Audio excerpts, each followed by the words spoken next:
Barani Afrika CAF. Hebu sema CAF. Ehe, nilikuwa kwenye majukumu mengine ambayo tukiwa kazini kwetu hata simu haturuhusiwi kushika. Kwa sasa hizi naenda kwenye wifi pale, naanza kuperuzi na kudadisi niangalie ile. Wenzao mwenyekiti wamempiga. Kavutwa sana.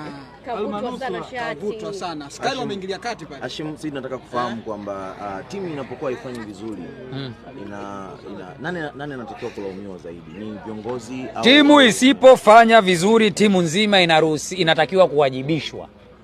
Timu nzima, kwa sababu when you are a team ni unity. Sasa kushikwa kwa mashati kwa Mangungu ni sahihi? Ushamba tu wa mpira huo.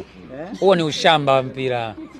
Inawezekana ndio maana hata pengine timu inayumba, kwa sababu mtu ambaye kazi yake ni ofisini kuangalia mipango ya timu inakwendaje, kuiongoza timu, pengine bodi ile ambayo yeye ndio mwenyekiti wao, yeye anahusika nini na wanachokifanya wale wa kuweka moja hapa ya dawa au ile moja ya dharura?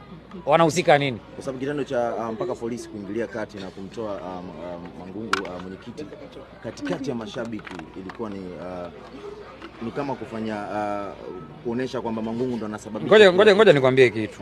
Mashabiki wana haki ya kulalamika kwa sababu main purpose ni kushangilia na kukosoa. Sawa Ku-criticize na kushangilia sana. Kwa hiyo kama wamezoea raha wakiwa wanafanya vibaya lazima watafanyaje? Watakosoa, watanungunika. Ndio ilivyo.